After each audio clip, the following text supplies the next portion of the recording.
Hello guys, आज हम quantum number जान लेते हैं। क्वांटम नंबर क्या होते हैं, ठीक है। इसे हम 2 टाइप से डिफाइन कर सकते हैं। डिफाइन हम नंबर 1 से करते हैं। वे संख्याएं जिनकी सहायता से किसी एटम में एक इलेक्ट्रॉन के लिए किसी कक्षा की संख्या और उप कक्षा की संख्या यानी कि नंबर ऑफ शेल्स और नंबर ऑफ सब शेल्स, ठीक है। और जी हमारे कक्षक की संख्या यानी कि ऑर्बिटल की जो आपके नंबर ऑफ ऑर्बिटल्स है वो इलेक्ट्रॉन के स्पिन करने की दिशा नाभिक से उसकी दूरी तथा उसकी एनर्जी को व्यक्त करे, वो क्या कहलाती है, आपकी क्वांटम नंबर कहलाती है। इसी के अकॉर्डिंग हम दूसरी डेफिनेशन ये भी दे सकते हैं कि वे संख्याएं जो एक एटम में से किसी इलेक्ट्रॉन के लिए उसके पोस्टल एड्रेस जो भी उसका एड्रेस है उसको व्यक्त करें तथा साथ ही साथ उसके स्पिन की दिशा को भी तथा एनर्जी को भी बताती है, वो आपकी क्वांटम नंबर कहलाती है। इसकी क्लासिफिकेशंस करते हैं, ये 4 टाइप से होते हैं, ठीक है।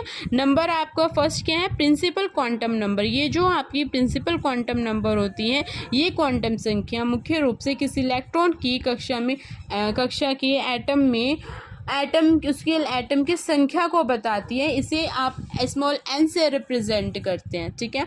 फॉर एग्जांपल अगर हम लें तो जैसे कि n बराबर 2 ले लिया हमने, ठीक है, तो ये उसकी दूसरी कक्षा में विद्यमान होगा। n बराबर 2 से हमें पता चल गया कि ये दूसरी कक्षा में विद्यमान होगा। इसी के लिए किसी इलेक्ट्रॉन की नाभिक से दूरी को भी n की सहायता से आप क्या कर सकते हैं, रिप्रेजेंट कर सकते हैं। इसकी में r की वैल्यू एक फॉर्मूला होता है, r = 0.529 n² a। ये आपको याद रखना है, ऑब्जेक्टिव में भी आ सकता है, ठीक है। किसी इलेक्ट्रॉन, यहाँ पे ऑब्जेक्टिव आपके बनते हैं क्वांटम नंबर के बारे में आ सकते हैं, कितने टाइप की आ सकती है वहाँ पे ऑब्जेक्टिव, वहाँ पे बन सकता है आपका एक ऑब्जेक्टिव। किसी इलेक्ट्रॉन की ऊर्जा को भी n की सहायता से ज्ञात किया सकता है, ठीक है। इसकी भी आपको फॉर्मूला, ये भी आप पे ऑब्जेक्टिव बन सकता है, ये भी आपको ऑब्जेक्टिव बन सकता है। एक ऑब्जेक्टिव यहाँ पे आपको n की वैल्यू दे दी तो आपको पूछ लेगी कि कौन सा कक्षक है, आपको वो बताना होगा, ठीक है। वहाँ पे ये भी ऑब्जेक्टिव बन सकता है। दूसरा आपको क्वांटम नंबर आता है अज़ीमुथल क्वांटम नंबर। वहाँ पे ये भी दे सकते हैं कि प्रिंसिपल क्वांटम नंबर ही कौन से वाला क्वांटम नंबर है, ये है भी या नहीं है, ठीक है। ऐसे में ऑब्जेक्टिव आ सकता है, कुछ भी आ सकता है।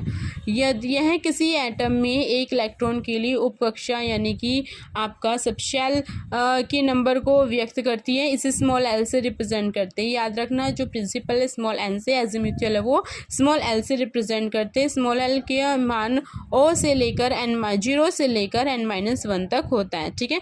ये जो जितनी भी संख्याएं हैं वो शेल्स में उप शेल्स की संख्या को बताती है। जैसे कि n बराबर 2 ले लिया, यहाँ पे l की वैल्यू क्योंकि 0 से जाती है 0 और 1, यहाँ पे वैसे काउंट करो 1 और 2 ही रहे, तो आपने क्या किया, ये क्या हुआ 2s हो गया, ये क्या हुआ 2p, ठीक है। 2 सब सेल हो गए इसमें। अगर हम 3 की बात करते हैं 0 1 2, वैसे काउंट करो 1 2 3 3 कंप्लीट हो रहे हैं और ये 0 से स्टार्ट होते हैं 0 1 2 3, यानी कि इसमें 3 सब सेल्स हैं। ये क्या हो गया 3 सब सेल्स, तो 3s 3p 3d, यहाँ 2 थे तो 2s 2p, ठीक है।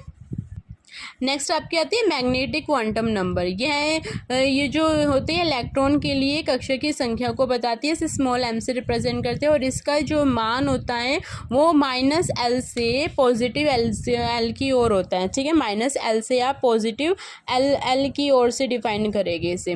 जैसे कि आप n बराबर 2 ले लिया, l क्योंकि l पे डिपेंड करती है, l क्या होगा इसमें 0 और 1 होगा, यानी कि 2s 2p होगा। अभी हमने 0 की ली है, हमने यहाँ से लिया है 0 तो 0 होगा, इसके लिए m की वैल्यू 0 और m इसकी वैल्यू 1 की लेके -l से +l यानी कि -1, फिर क्या आएगा 0, फिर क्या आएगा +1। टोटल कितने हो गए 1 2 3, 1 के लिए कितने हो गए 3 और इसके लिए 0।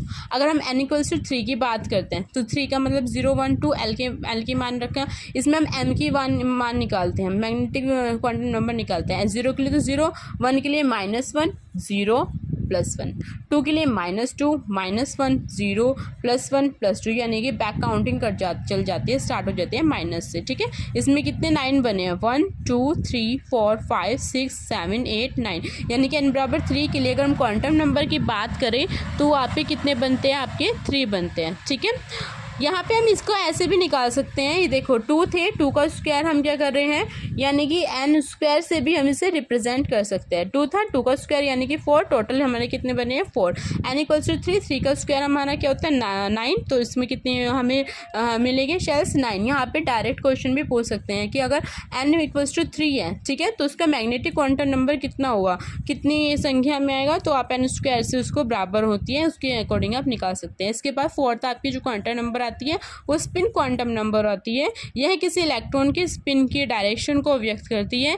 यदि कोई इलेक्ट्रॉन क्लॉकवाइज स्पिन करता हो तो उसका जो एस का मान होता है वो पॉजिटिव होगा, ठीक है। अगर कोई एंटी क्लॉक होता है तो उसका स्पिन का मान जो होता है वो -1/2 होता है। डायरेक्शन की बात करते हैं, अगर क्लॉकवाइज है तो उसको जो इलेक्ट्रॉन को रिप्रेजेंट करोगे आप ऊपर की ओर करोगे, वैल्यू एस की 1/2 होगी। अगर एंटी क्लॉक होगा, उल्टा होगा, तो उसके इलेक्ट्रॉन भी आप उल्टे ही शो करोगे, वैल्यू उसकी -1/2 होगी।